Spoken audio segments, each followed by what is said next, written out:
At 2:47 a.m., alarms explode through Walter Reed National Military Medical Center.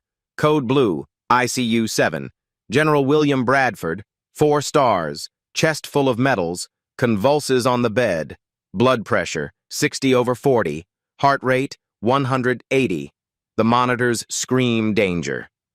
Doctors swarm the room. Dr. Richard Whitmore, Chief of Internal Medicine, Harvard-trained, shouts orders. More antibiotics. Prep for brain surgery. We cannot lose a 4-star general, but they're treating the wrong disease. Outside the glass door stands Marcus Johnson, 28 years old, black, janitor uniform, mop in hand. He stares at the monitors, and recognition flashes across his face. That fever pattern, those vitals. He knows exactly what's killing the general, but when Marcus tries to speak, doctors dismiss him. When he insists, they throw him out. When he refuses to stay silent, they fire him. The entire hospital is failing, and the only person who can save the general is a black janitor's son nobody will listen to. Dawn breaks over Walter Reed, painting the glass towers gold. American flags snap in the wind above perfectly manicured lawns. Inside, soldiers in wheelchairs move through hallways where presidents get checkups and generals receive the finest care money and rank can buy. This is where Marcus Johnson empties trash cans. He arrives at 6 o'clock a.m. sharp, parking his 2003 Honda Civic in the far corner of the employee lot, away from the BMWs and Teslas. He clocks in, pulls on latex gloves, and begins his rounds. ICU on the 7th floor, conference rooms on the 3rd, physician lounges that smell like expensive coffee. At 7:30, Dr. Richard Whitmore stands before 8 residents in the main conference room, his voice carrying the weight of 3 decades in medicine. The situation is critical, he tells them. General Bradford presented with acute sepsis, likely hospital-acquired infection. They've deployed every specialist, infectious disease, neurology, critical care. The chairman of the Joint Chiefs calls every hour. Failure is not an option. Whitmore's Rolex catches the light as he gestures at the imaging scans. $45,000 on his wrist. Italian leather shoes that cost more than Marcus makes in a month. When he speaks, residents snap to attention like privates before a drill sergeant. Marcus enters to empty the biohazard bins, moving along the walls like a shadow. No one looks at him. No one ever does. But 8 years ago, people looked at Marcus Johnson differently. The memory hits him in flashes. Afghanistan, 2017. Specialist, Marcus Johnson, 68W combat medic, call sign Doc J. Dirt and blood under his fingernails. Performing CPR while mortars screamed overhead. Tourniqueting a severed leg as the world exploded around him. Intubating a dying soldier in a collapsing building, his hands steady even as the walls shook. 47 lives saved. A Purple Heart for taking shrapnel in his right shoulder while dragging 3 wounded men to safety. His commanding officer recommended him for promotion, calling him the best medic the unit had ever seen. Then came Johns Hopkins Medical School. Marcus in lecture halls, white coat crisp, stethoscope around his neck. Professors praised his diagnostic instincts, his ability to see patterns others missed. He was going to be a doctor. Finally. Until the phone call came during 2nd year. Your father collapsed at work. Stroke. You need to come now. Marcus found Thomas Johnson in a hospital bed, half his face drooping, one arm useless. His father, who had mopped these same floors for 40 years, who worked double shifts to send Marcus to college, who never missed a day even when his back screamed in pain, looked small and broken. Son, Thomas whispered through the good side of his mouth, don't quit school for me. Marcus held his father's hand. Dad, you worked 40 years so I could have a chance. Now it's my turn. He withdrew from Hopkins. No tuition refund. Student loans, $180,000. His father needed 24-hour care, and someone had to pay the rent, the medical bills, the physical therapy that insurance wouldn't cover. 3 years later, Marcus still lives in the same small apartment. Every night after his father falls asleep, Marcus opens his laptop. He studies Harrison's principles of internal medicine. He watches surgical videos on YouTube. He reviews case studies from the New England Journal of Medicine, taking notes in the same leather-filled notebook he carried in Kandahar. The notebook sits on his desk now, worn and stained. Page 47 reads, Brucellosis, Malta fever, endemic to the Middle East and Mediterranean, transmission through unpasteurized dairy or animal contact. Symptoms, undulant fever, joint pain, enlarged liver and spleen neurological complications, often misdiagnosed as sepsis or malaria. Treated 3 cases in Kandahar, all soldiers who ate local cheese. Treatment, doxycycline 100 mg twice daily, plus rifampin 600 mg daily for 6 weeks. Marcus closes the notebook every night with the same whisper. Never forget. Every case. Every symptom. One day I'll use this again. Inside that notebook, tucked between pages, is a photograph. Young Marcus in combat fatigues, surrounded by grinning soldiers, all of them alive because of him. The caption, written in Sharpie, Doc J, the man who saved our lives.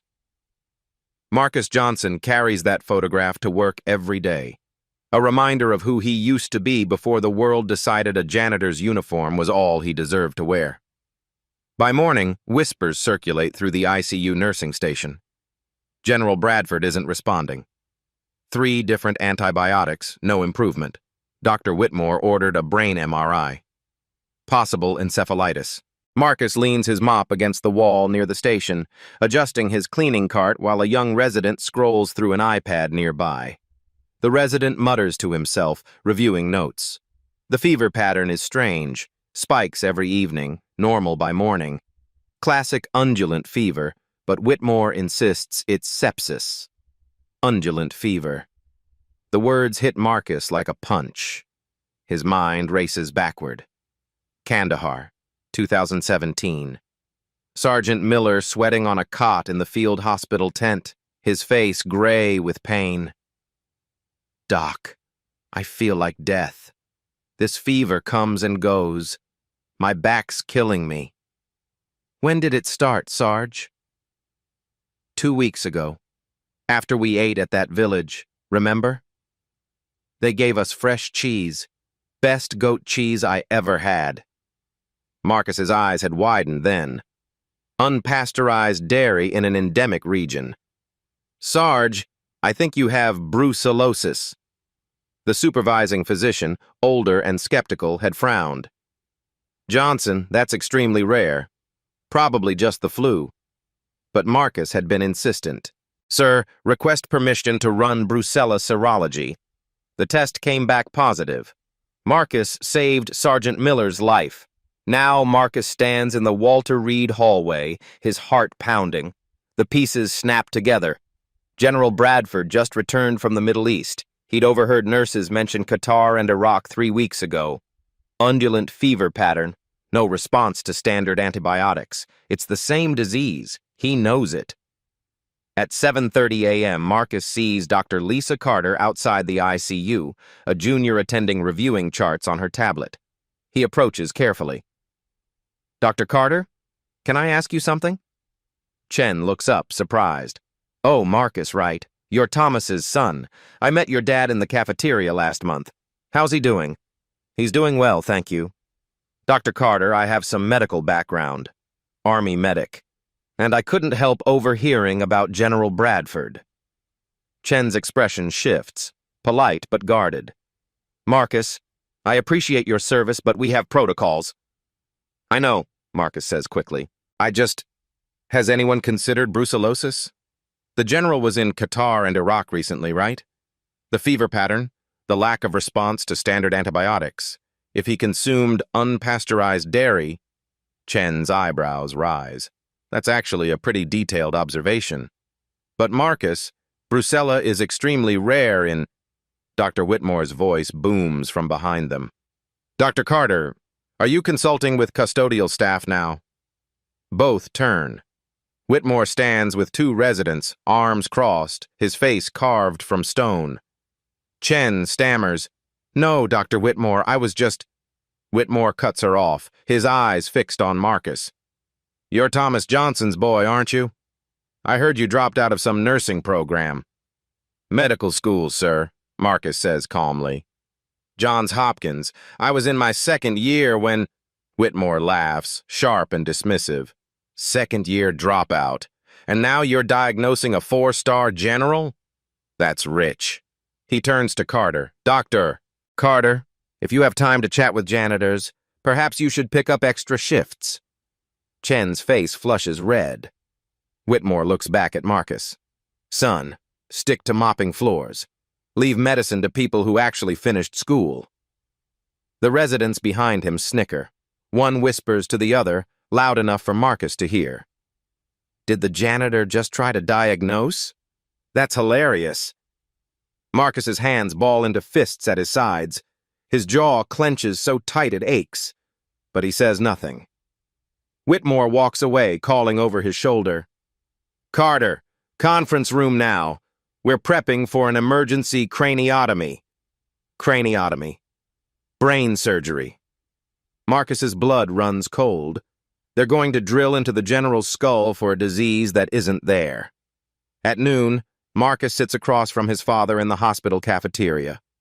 Thomas Johnson, 60 years old now, uses a cane but moves with dignity, still wearing his own janitor uniform. The fluorescent lights cast shadows under his eyes. "You okay, son?" Thomas asks. "You look troubled." Marcus stares at his sandwich. "Pops, what if you knew something? Something that could save someone's life, but nobody would listen." Thomas sets down his coffee. "Is this about the general?" Marcus nods. Thomas sighs, long and weary. "Marcus, I've worked here 40 years, cleaned these floors since before you were born. You know what I learned? People like us are invisible. They look through us, not at us. But Dad, I know what's wrong with him. I believe you, son. You were the best medic in your unit. But these doctors," Thomas gestures around the cafeteria, "they've got degrees on walls, letters after their names, and we've got mops in our hands. That's all they see." The loudspeaker crackles overhead. "Code Blue, ICU 7. Code Blue." Marcus and Thomas lock eyes. Marcus bolts from his chair and runs. He reaches the ICU corridor breathless. Through the glass window he sees chaos. General Bradford seizing violently. 10 doctors surrounded him. Dr. Whitmore shouting orders. "Push diazepam! Get the OR ready! We're going in now!" Marcus pulls out his phone with shaking hands, Googles frantically. Brucella neurobrucellosis symptoms. The results load. Seizures, altered consciousness, can mimic brain abscess. Craniotomy is not recommended. Treat with antibiotics. His heart hammers. He pushes through the ICU door. A security guard blocks him immediately. "Staff only."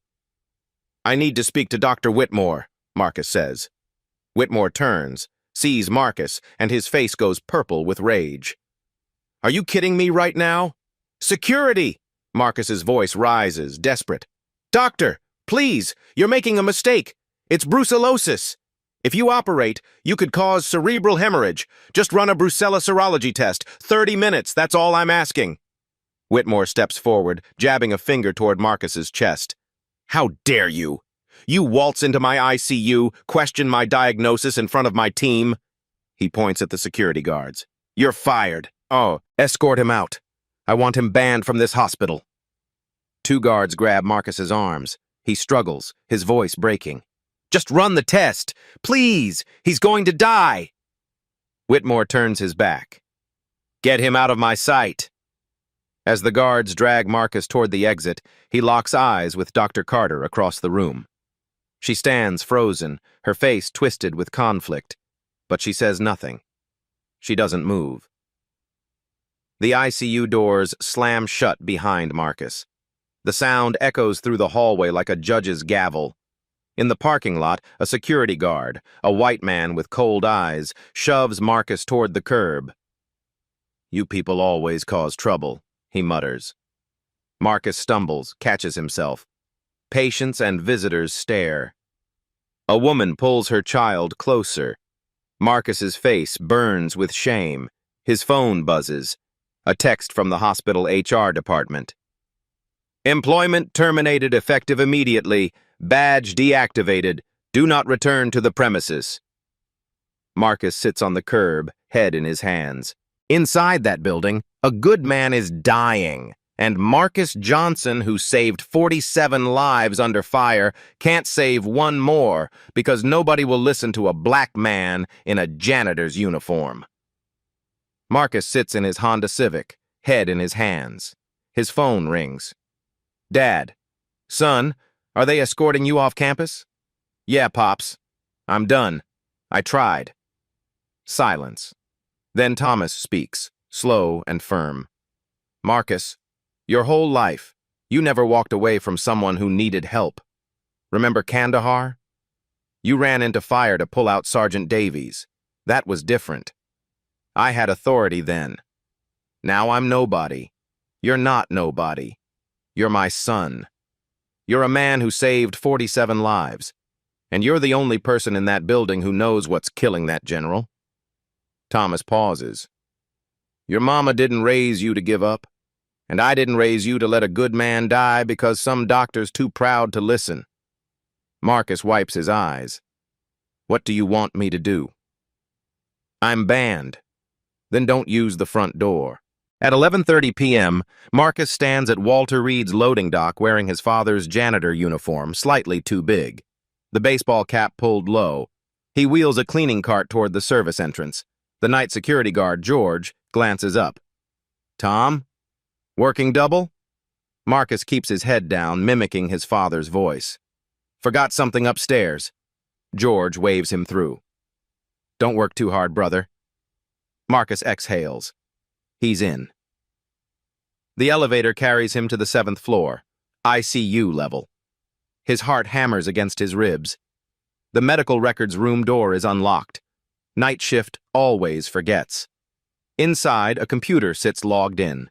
Marcus types, "Bradford, William, General." The file opens. Marcus reads fast, his combat training sharpening every detail. Travel history. Qatar, March 15 to 22. Iraq, March 23 to 28. Note from base physician. General complained of mild fever on return. Attributed to jet lag. Dietary log, March 18th. Dinner with Qatari officials. The menu included fresh goat cheese, camel milk. Marcus's pulse spikes. Unpasteurized dairy in endemic region. Lab results. White blood cells elevated but not sepsis level. Liver enzymes are mildly elevated. The temperature chart shows an undulant pattern. Evening spikes, morning normal. MRI. Possible brain abscess versus encephalitis. Marcus photographs everything with his phone. Then he creates a new document and types. Differential diagnosis, brucellosis. Patient, General Bradford. Evidence, travel to endemic regions. Exposure to unpasteurized dairy. Undulant fever pattern. Pathognomonic for brucella. Mild hepatosplenomegaly. Failure to respond to standard antibiotics. Brucella resistant to cephalosporins. Recommended immediate action. Brucella serology. Blood culture. Hold craniotomy. Treatment if positive. Doxycycline plus rifampin, 6 weeks. Failure to diagnose equals death or permanent neurological damage. Submitted by a concerned healthcare provider. He prints 5 copies. Hands steady now. This is a mission. Marcus distributes them strategically. Dr. Carter's desk. Chief of Medicine's mailbox. Nursing station. ICU bulletin board. Patient advocacy office. Final stop. Dr. Carter's locker. He slides the last copy underneath with a handwritten note. Dr. Carter, please read. Trust your instincts. The janitor was right. A friend. At 12:47 a.m., Marcus exits through the loading dock. George doesn't look up. Marcus drives home in silence, his father's uniform folded beside him. He doesn't know if anyone will read what he left. He doesn't know if it matters. But he's done what a medic does. He's given them the diagnosis. Now, they have to choose whether to listen. At 6 o'clock a.m., Dr. Lisa Carter opens her locker in the physician's lounge. A document slides out and falls to the floor. She picks it up, scanning the first line. Differential diagnosis, brucellosis. Her eyes widen as she reads. Travel history. Dietary exposure. Undulant fever pattern. She pulls out her phone, types into Google, brucellosis symptoms. Middle East. The results match perfectly. Chen's hands tremble. She reads the document again, then looks at the handwritten note. The janitor was right. She runs to the ICU. General Bradford's condition has deteriorated overnight. Temperature 103, blood pressure dropping. The surgery is scheduled for 10 o'clock a.m., 3 hours away. Chen finds Dr. Patricia Moore, the chief resident, reviewing charts at the nursing station. Patty, look at this. Someone left this analysis. What if we're wrong? Moore takes the document, frowns as she reads. Brucellosis? Carter. That's 1 in a million. But it fits. Carter points to the fever chart on the monitor. Look at that pattern. That's textbook undulant fever. Moore hands the document back. Where did you get this? Chen hesitates. Someone left it for me. Who? I think the janitor's son, Marcus Johnson. He was a combat medic. Moore's expression hardens. The guy Whitmore fired yesterday? Carter, if you bring this to Whitmore and cite a janitor as your source, he'll destroy your career. But what if Marcus is right and we kill the general? A long pause stretches between them. Moore looks at the document again, then at the fever chart, then back at Carter. Then we need more than a janitor's hunch, Moore says finally. We need proof. At 8 o'clock a.m., the pre-op conference room fills with the surgical team. Whitmore stands at the head of the table, pointing to brain scans projected on the screen. Gentlemen, we proceed with craniotomy at 10 o'clock a.m. Imaging shows suspected abscess in the right temporal lobe. We'll drain, culture, and... Dr. Whitmore, Carter interrupts from the doorway. I'd like to suggest we postpone surgery. The room goes silent. Every head turns toward her. Whitmore's voice drops to ice. Excuse me? Chen steps forward, the document clutched in her hand. I received an analysis suggesting an alternative diagnosis. Brucellosis. The patient's travel history, dietary exposure, fever pattern, all consistent. Whitmore walks toward her slowly. And where did this analysis come from, Dr. Carter? An anonymous medical professional. Anonymous. Whitmore stops in front of her. Dr. Carter, did this anonymous professional perhaps wear a janitor's uniform? Chen says nothing. Her silence is answer enough. Whitmore turns to address the room, his voice dripping with contempt. Yesterday, a delusional janitor, a medical school dropout, disrupted my ICU with this same nonsense. Now he's apparently recruiting my own residents to his conspiracy theory. He faces Carter again. Brucellosis is exceedingly rare. I've been practicing medicine for 30 years. I've seen 2 cases. This patient has a neuroinfection requiring immediate surgical intervention. But sir, Carter's voice cracks, a simple blood test could... A simple blood test? Whitmore's voice rises. Brucella serology takes 3 to 5 days. Blood cultures take a week. This man doesn't have a week. He's dying now, Moore whispers to Carter from across the table. Drop it! Whitmore points at the door. Dr. Carter, you're off this case. Report to ER rotation. Immediately. But now. Chen leaves, fighting tears. The conference room door closes behind her with a soft click that sounds like defeat. At 9 o'clock a.m., inside ICU 7, General Bradford lies unconscious, tubes and wires connecting him to machines that beep and hiss. His wife, Margaret Bradford, sits beside the bed holding his hand. She's 60, elegant even in her exhaustion, her eyes red from crying. A knock at the door.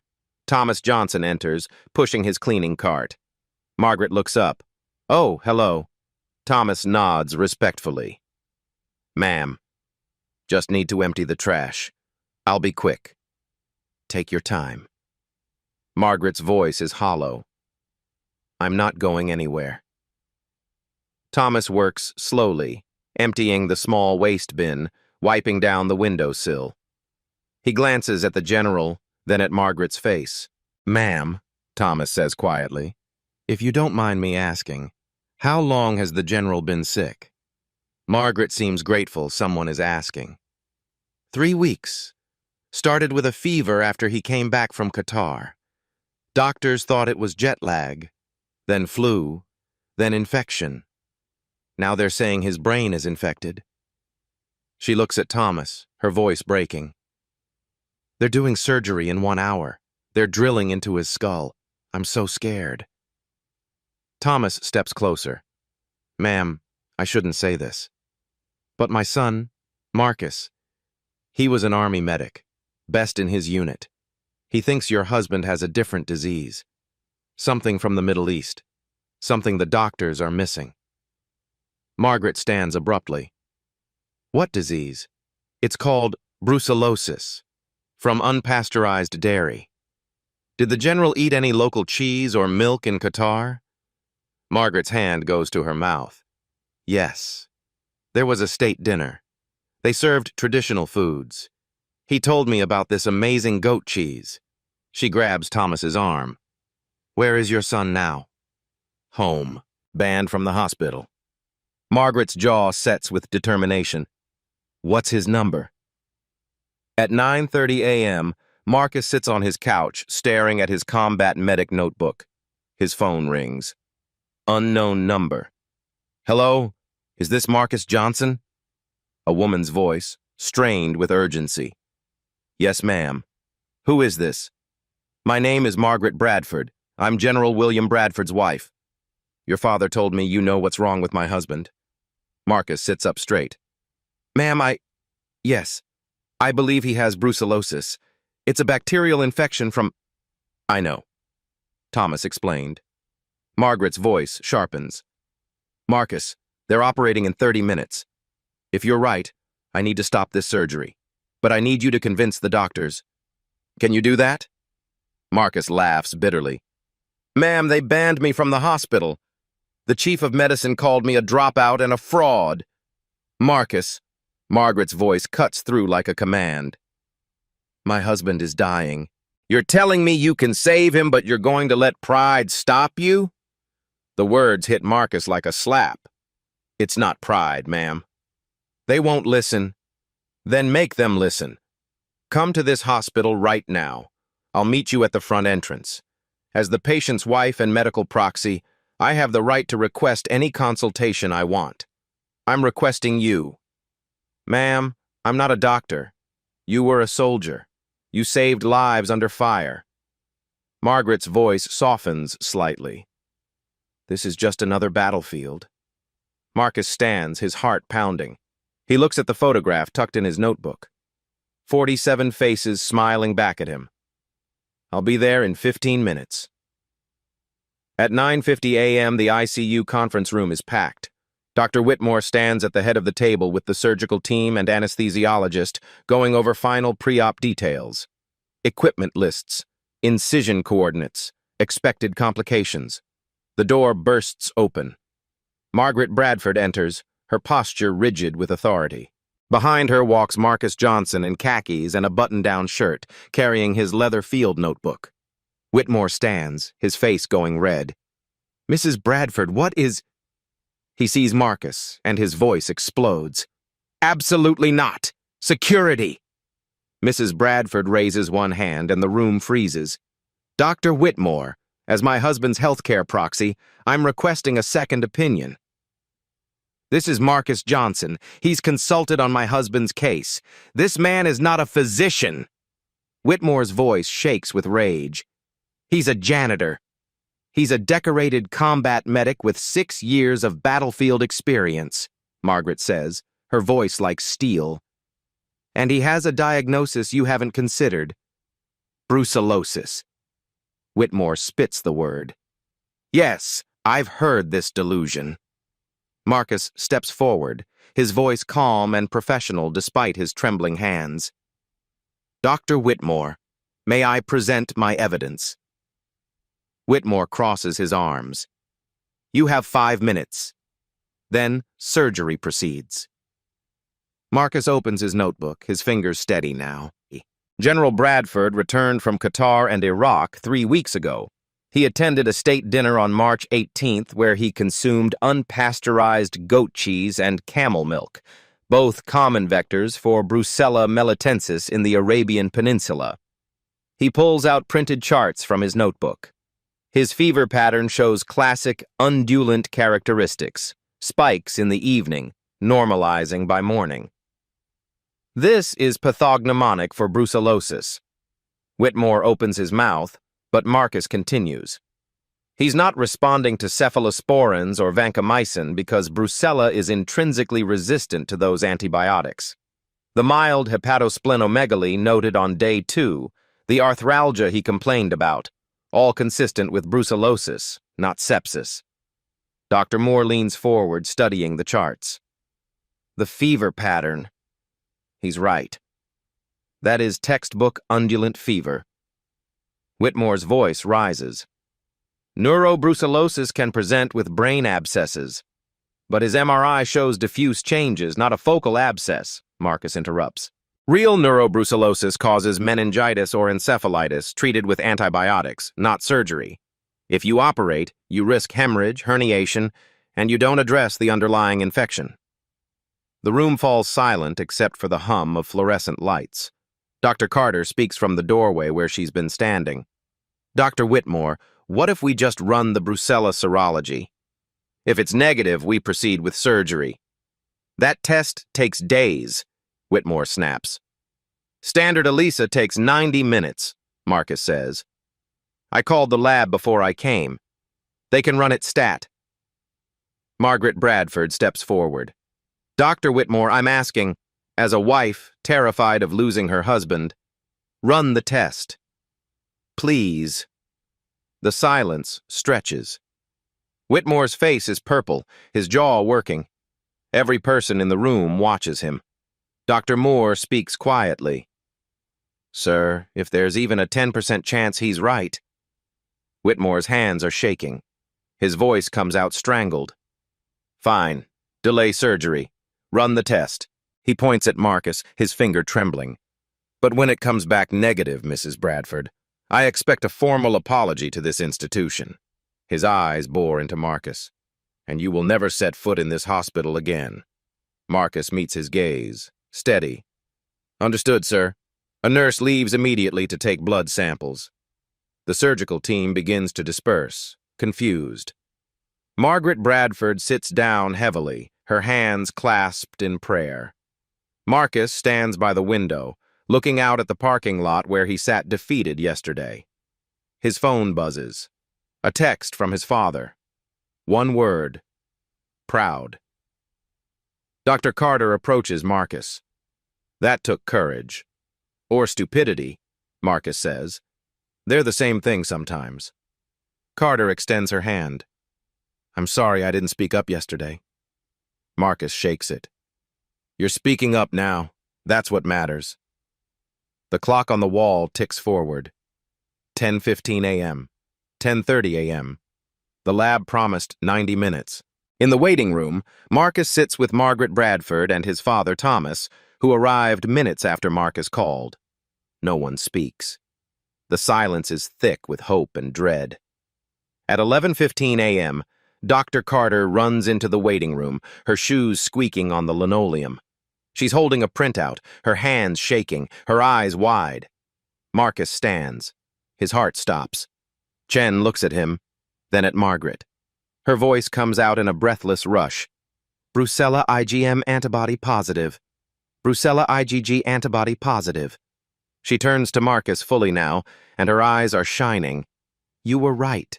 You were completely right. Marcus exhales, a sound like he's been holding his breath for 3 years.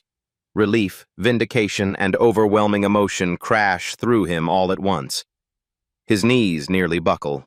Margaret Bradford collapses into her chair, sobbing into her hands. Thomas wraps his arms around his son, and Marcus feels tears streaming down his own face. What does this mean? Margaret looks up at Dr. Carter, desperate. Will he survive? With proper treatment, yes. Carter's voice breaks with emotion. We start doxycycline and rifampin immediately. Full recovery expected in 6 to 8 weeks. Margaret covers her face, her shoulders shaking. 3 weeks of terror releasing all at once. In the ICU conference room, Dr. Whitmore sits alone, staring at the lab results on the table in front of him. His hands tremble as he lifts the paper closer, as if reading it again will change the words. Positive. Positive. The room feels too small, the air too thick. Dr. Moore enters quietly. Sir, we've started antibiotic therapy, already seeing temperature reduction. Whitmore doesn't look up. His voice comes out hollow. I almost killed him. Moore says nothing. I almost drilled into that man's brain. Whitmore's hands drop to the table, for a disease he didn't have. Sir, brucellosis is rare. And a janitor diagnosed it. Whitmore finally looks up, his face ashen. A dropout. Someone I humiliated. Someone I fired. He puts his head in his hands. Oh God, what have I done? 36 hours pass. The antibiotics work fast. General Bradford's fever breaks. His blood pressure stabilizes. The seizures stop. His organs, stressed to the breaking point, begin to recover. On the morning of the 3rd day, his eyes flutter open. Margaret is there, gripping his hand, and when she sees his eyes focus on her face, she breaks down completely. I'm here, baby. You're okay. You're going to be okay.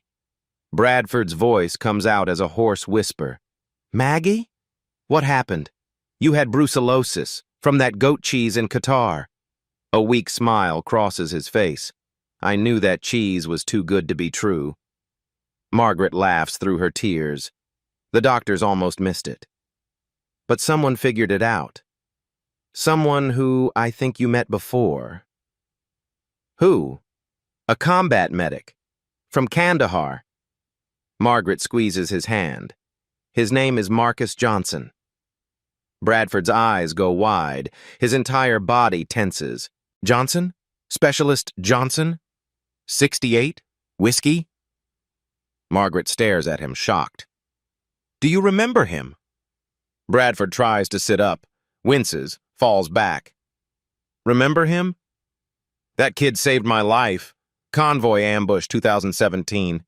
I was bleeding out. He put a tourniquet on my leg, kept me conscious, stayed with me until evac. His voice strengthens despite the tubes. I tried to find him after, put him in for a commendation, but they told me he'd transferred units. He's here.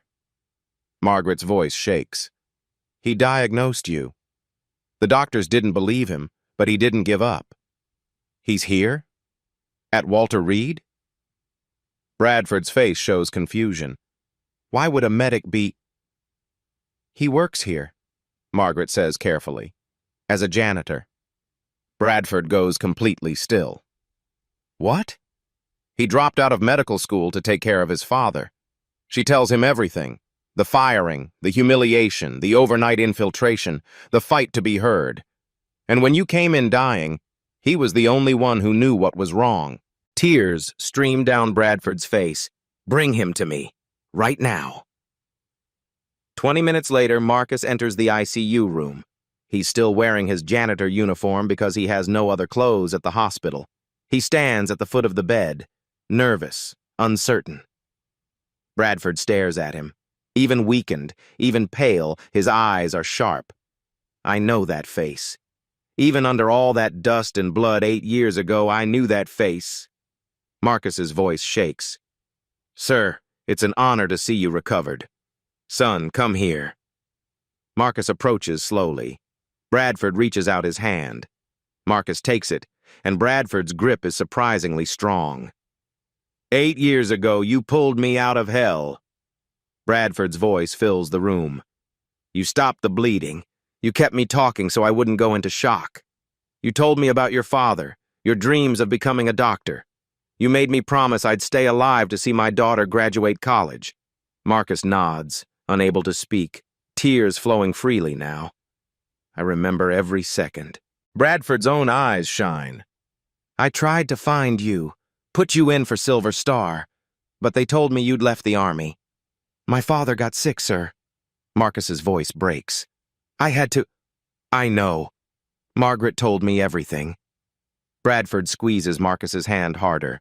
Son, you saved my life twice. Once in the desert, once in this hospital. Both times when I was surrounded by people who were supposed to help me, you were the one who actually did. Bradford's voice takes on the tone of command. Now, I'm going to do something for you. Sir, you don't have to... Quiet. That's an order. Bradford's expression softens slightly.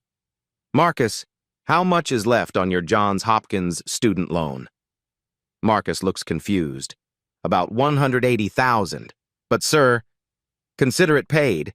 I'm making a call today. Marcus's eyes go wide. Sir, I can't accept. Not asking. Ordering. You're going back to school. You're finishing that medical degree. Bradford leans forward. And when you graduate, you're coming back here as a doctor. This hospital needs people like you. Thomas Johnson has been standing in the doorway. He steps forward now, and Bradford sees him. You must be Mr. Johnson. Bradford extends his other hand. Your son is a hero. Twice over. This isn't charity. This is paying a debt. He looks at both of them. Marcus Johnson saved my life when I was nobody. Just a bleeding soldier in the dirt. Now he saved me when I was a general with 100 doctors around. That tells me one thing. He doesn't care about rank, title, or status. He cares about doing what's right. Bradford's voice grows fierce. That's the kind of doctor we need. That's the kind of man we need. Marcus breaks down, turns into his father's arms. Thomas holds his son, tears streaming down his weathered face, and for the first time in 3 years, Marcus Johnson lets himself believe that maybe the world hasn't forgotten who he really is. Margaret Bradford stands and wraps her arms around both of them. In that hospital room, surrounded by machines that beep and hiss, 4 people who came from different worlds find themselves bound together by 2 miracles. One in the desert sand, one in a sterile ICU, both performed by the same steady hands. Outside in the hallway, Dr. Carter watches through the window. She pulls out her phone and texts Dr. Moore. You need to see this. Moore arrives 5 minutes later, looks through the window, and watches the general embrace the janitor. This changes everything, Carter whispers. Moore nods slowly. It already has. Down the hall, in his office, Dr. Whitmore sits with his head in his hands. On his desk lies his resignation letter, unsigned. His phone rings. It's the hospital director. He lets it go to voicemail. He knows what's coming. He knows what he's done. And for the first time in 30 years, Richard Whitmore understands that all his degrees, all his credentials, all his pride meant nothing when measured against one man's courage to speak truth in the face of absolute dismissal. The janitor was right, and Whitmore was wrong. Those 6 words will follow him for the rest of his career. In the ICU, General Bradford makes a phone call. Within the hour, Johns Hopkins University receives notice that Marcus Johnson's full tuition will be paid by the Bradford Foundation, effective immediately. Within 2 hours, Walter Reed's hospital director receives a call from the chairman of the Joint Chiefs. The words are simple and absolute. Fix this, now. And finally, Marcus Johnson, combat medic, medical school dropout, janitor, and twice-over lifesaver, sits in a hospital room and watches the impossible unfold before his eyes. Sometimes justice doesn't arrive like thunder. Sometimes it comes quietly, in a hospital room, delivered by a grateful patient who refuses to let courage go unrewarded.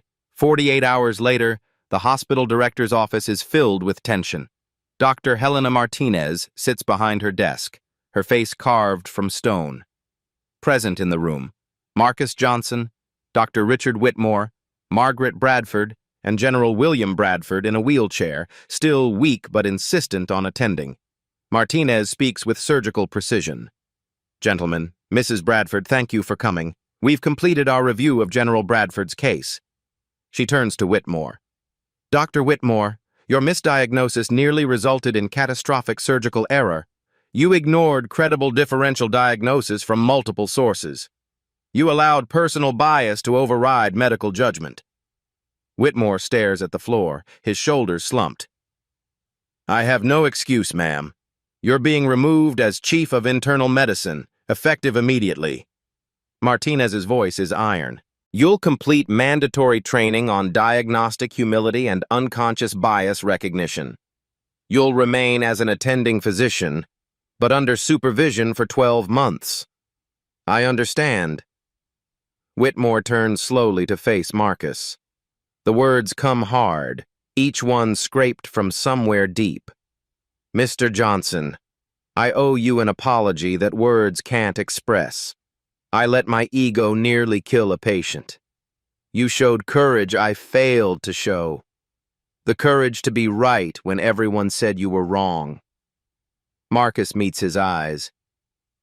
"Dr. Whitmore, I respect your apology. We all make mistakes. What matters is learning from them." Martinez slides a document across her desk toward Marcus. "Mr. Johnson, effective today, you're rehired, not as custodial staff, but as medical consultant, military and tropical medicine. You'll work with our infectious disease team while completing your medical degree." She continues.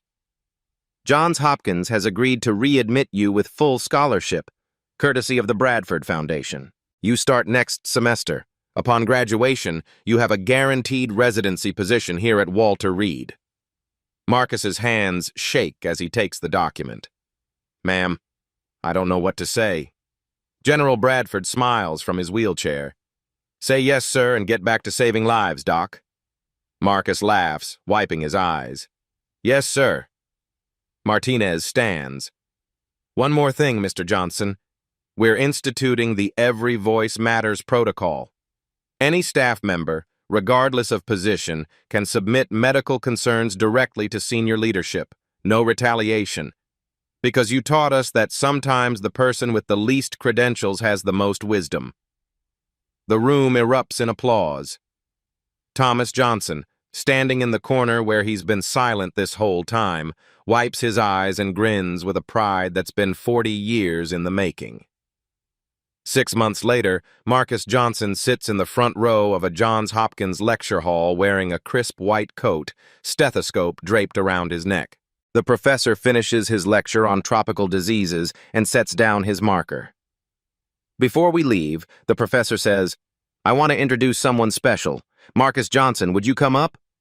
Marcus walks to the podium, surprised, his heart racing. The professor turns to the class. Marcus recently returned to Hopkins after a 3-year hiatus. Many of you don't know this, but Marcus is the combat medic who saved General William Bradford's life, twice. Once in combat in Afghanistan, and once by diagnosing neurobrucellosis when an entire hospital of specialists missed it. The lecture hall erupts in applause. Students stand. Marcus's face flushes. "Marcus," the professor says, "would you share what you learned from that experience?" Marcus grips the podium, steadying himself. "I learned that medicine isn't about ego. It's not about being the smartest person in the room. It's about listening, really listening to the patient, the symptoms, the story. General Bradford's body was telling us exactly what was wrong. We just had to hear it." A student in the third row raises her hand. "Marcus, what would you say to someone who feels like they don't belong in medicine because of where they come from?" Marcus pauses, thinking of his father mopping floors for 40 years. I'd say your background isn't a weakness, it's a strength. I learned things in Afghanistan no textbook taught me. My father taught me about dignity, hard work, and perseverance. Those lessons saved a man's life. He looks across the sea of faces. Don't let anyone tell you that you don't belong. Medicine needs people from every background, every story, every struggle. Because our patients come from everywhere, and they deserve doctors who understand them. The students give him a standing ovation. Marcus returns to his seat, his eyes burning with tears he refuses to let fall.